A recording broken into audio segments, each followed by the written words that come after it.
आज बहुत दिनों के बाद हमारे सामने एक आईपीओ आ रहा है जिसको हम बेसिक से लेके एडवांस पॉइंटर्स तक कंप्लीटली डिस्कस करने वाले हैं।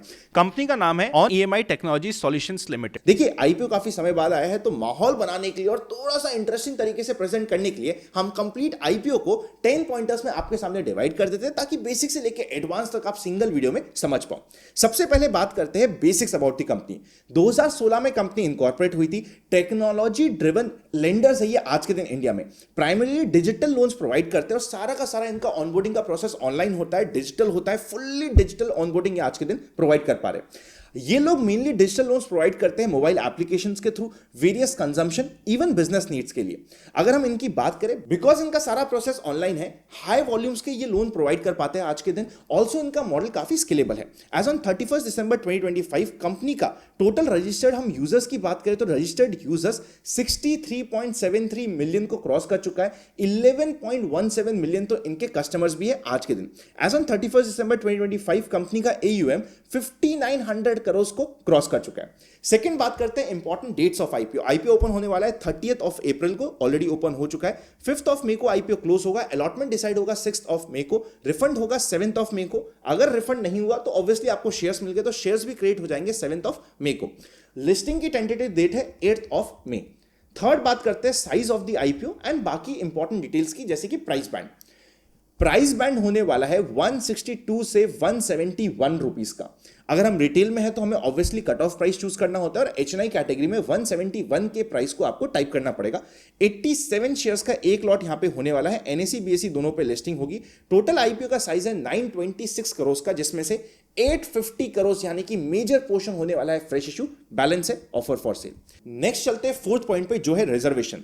आज के दिन क्यूआईबी के लिए 50%, एचएनआई के लिए 15%, यहां पे 15% में से 10% होने वाला है बिग एचएनआई के लिए, 5% होने वाला है स्मॉल एचएनआई के लिए, और रिटेल्स के लिए 35% का कोटा होने वाला है। मतलब रिटेलर्स के लिए अच्छा खासा कोटा यहां पे रखा हुआ है। फाइनेंशियल डेटा आपकी अभी स्क्रीन पे आ रहा है, कंप्लीट फाइनेंशियल डेटा यहां पे चेकआउट कर सकते हो। फाइनेंशियल डेटा में आप चेकआउट करेंगे कि टोटल एसेट्स 2023 से लेके 2025 के बीच में 2.5 गुना के आसपास हो चुके हैं। टोटल इनकम भी रेगुलरली ग्रो हो रही है। प्रॉफिट आफ्टर टैक्स भी 27 करोड़ था 2023 में, जो बढ़ते बढ़ते 2025 तक ऑलरेडी 160 करोड़ तक पहुंच चुका है। और 31 दिसंबर 2025 मतलब आने वाले 9 महीने में ऑलरेडी ये 199 करोड़ का प्रॉफिट शो कर चुके हैं। तो प्रॉफिट काफी इंटरेस्टिंग तरीके से ग्रो कर रहा है। इंपॉर्टेंट रेशियोज मैं आपके लिए बता देता हूं।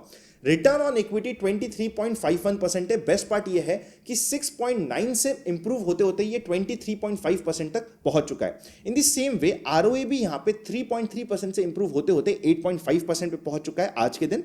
रेगुलरली इनकी कैपिटल एफिशिएंसी इंप्रूव हो रही है, वो हमें डेटा से पता चल रहा है। ये एक इंपॉर्टेंट कंक्लूजन पॉइंटर्स हो सकता है। डेट टू इक्विटी रेशियो 31 दिसंबर 2025 में 1.63 का है। रिटर्न ऑन नेटवर्थ 21.18% की है। ईपीएस की बात करें तो पोस्ट आईपीओ 15.77 का होगा। पी रेशियो 10.84 का होगा। प्रमोटर की होल्डिंग पोस्ट आईपीओ 23.33% की रह जाएगी। आईपीओ से पहले 32.3% के आसपास की थी। वैल्यूएशन अभी हम कंपेयर भी करेंगे, पीयर कंपैरिजन आगे आने वाले पॉइंटर्स में, पर अभी तक वैल्यूएशन एक रीजनेबल वैल्यूएशन पे आईपीओ लाने की कोशिश करी जा रही है। नेक्स्ट सिक्स्थ इंपॉर्टेंट पॉइंट होता है। आई होप आपको मजा आ रहा है। मजा आ रहा है तो वीडियो को लाइक करके चैनल को सब्सक्राइब जरूर कर दीजिएगा। नेक्स्ट आता है पॉइंट एयूएम की इनकी ग्रोथ कैसे, क्योंकि लेंडिंग के बिजनेस में तो एयूएम की ग्रोथ और किस तरीके का डिस्ट्रीब्यूशन है वो हमें समझना इंपॉर्टेंट है। 4.7x हुई है ग्रोथ इनके पिछले 3 सालों में। इनका जो मेन स्ट्रॉन्ग डिस्ट्रीब्यूशन का मॉडल है वो यहां पे रिफ्लेक्ट होता है, which is good. Registered user 63 million cross कर चुके हैं और रजिस्टर्ड कस्टमर्स का बेस 11 मिलियन क्रॉस कर चुका है।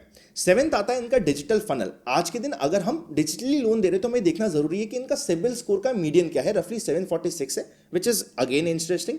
ऑल्सो इनकी जो एवरेज एज आती है कस्टमर की दैट इज 32 ईयर्स, तो कंपैरेटिवली स्टेबल और एक वर्किंग क्लास में ये लोग लोन दे रहे हैं, ये हमें पता चलता है। नेक्स्ट 8th इंपॉर्टेंट पॉइंट होता है हमें चेकआउट करने के लिए, वो होता है एसेट क्वालिटी मैट्रिक्स की भैया ग्रॉस एनपीए और नेट एनपीए है कितना। लेंडिंग के बिजनेस में सबसे इंपॉर्टेंट होता है।